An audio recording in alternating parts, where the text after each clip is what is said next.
Hi అండి. అందరికీ నమస్తే. Welcome to Vijaya 20 March. ఈరోజు మనము అందరికీ ఇష్టంగా తినే egg masala gravy curry hotel స్టైల్లో చేసుకుందాం రండి ఫ్రెండ్స్. ఈ కర్రీ రైస్లోకైనా రోటీలోకైనా చాలా బాగుంటుందండి. కర్రీ చూస్తుంటేనే నోట్లోకి నీళ్ళు వచ్చేస్తుంటాయి. అంత బాగుంటుందన్నమాట ఈ కర్రీ. గుడ్డు వెరీ గుడ్ కదండి. ప్రతిరోజు ఒక ఎగ్ తినమని డాక్టర్స్ కూడా మనకి సజెస్ట్ చేస్తుంటారు. ఇప్పుడైతే మనం ప్రాసెస్లోకి వెళ్దాము. ఒక 6 ఎగ్స్ తీసుకొని వాటర్లో వేసి బౌల్లో బాయిల్ చేయటానికి స్టవ్ ఆన్ చేసి పెట్టేశానండి.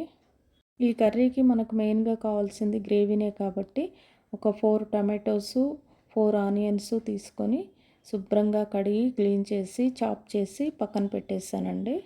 తర్వాత స్టవ్ ఆన్ చేసి కడాయి పెట్టుకొని హోల్ గరం మసాలా, మిరియాలు, లవంగాలు, ఇలాచి, దాల్చిన చెక్క, బిర్యానీ ఆకు ఇవన్నీ వేసుకొని లో ఫ్లేమ్లో ఫ్రై చేసుకుందాం.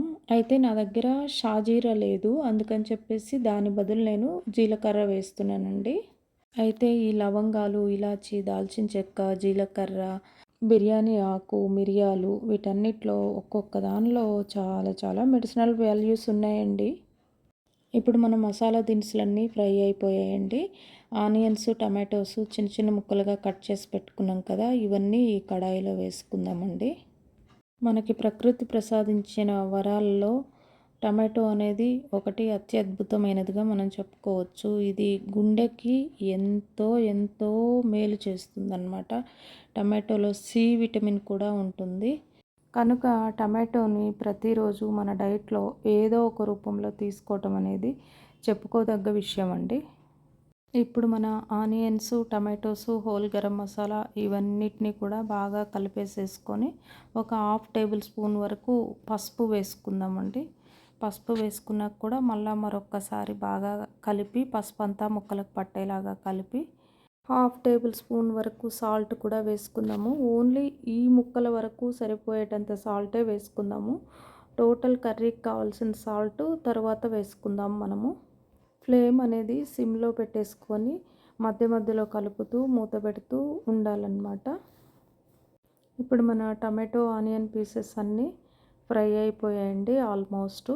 ఇప్పుడు గ్రేవీ బాగా టేస్ట్గా చిక్కగా రావడానికి ఒక 7-8 వరకు జీడిపప్పులు కూడా వేసుకుందామండి. ఈ కర్రీలో ఇదేనండి టేస్ట్ ఎన్హాన్స్ చేసేది. ఆనియన్, టమాటోస్ అయితే ఫ్రై అయిపోయాయండి.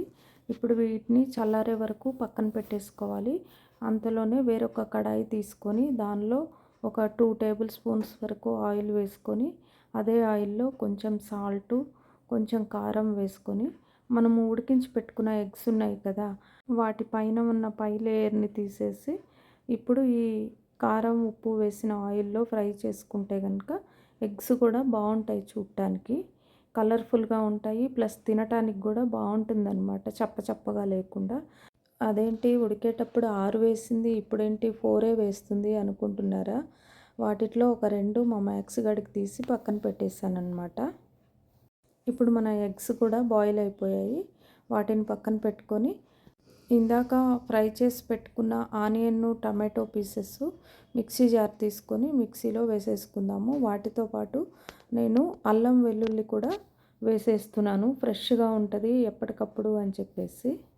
ఇప్పుడు అదే కడాయిలో ఇంకొంచెం ఆయిల్ వేసేసుకొని జీలకర్ర, ఆవాలు వేసుకొని అవి కొంచెం ఫ్రై అయ్యే వరకు వెయిట్ చేద్దాం మనం.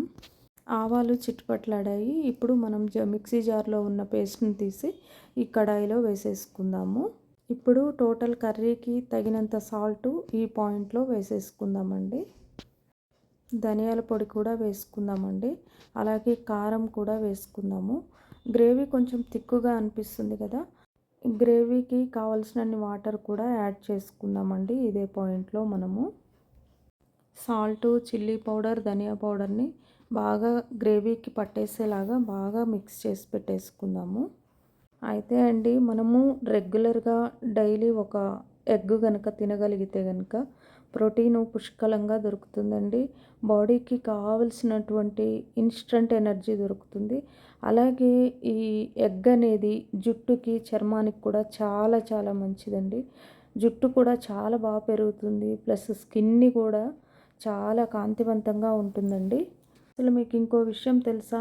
హెయిర్ ఫాల్ అవుతుంది అనని అందరూ అంటుంటారు కదా! దానికి మెయిన్ రీజన్ ఏంటంటే ప్రోటీన్ డెఫిషియన్సీ అండి. ఎవరైతే ప్రోటీన్ బాడీకి కావాల్సినంత తీసుకోరో వాళ్ళకి తప్పనిసరిగా హెయిర్ ఫాల్ అవుతుందండి.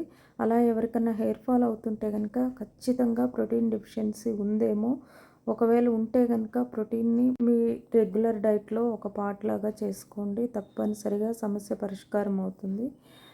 ఇప్పుడు మీతో మాట్లాడుతూనే జీలకర్ర పౌడర్ కూడా వేసేసానండి. వేసేసి బాగా కలిపేసేసాను.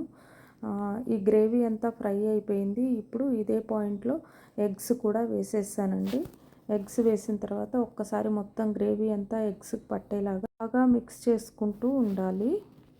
గ్రేవీలోని ఫ్లేవర్స్ అన్నీ ఎగ్స్‌కి పట్టేలాగా కాసేపు కలుపుకుంటూ మూత పెట్టేసుకొని ఉండాలి.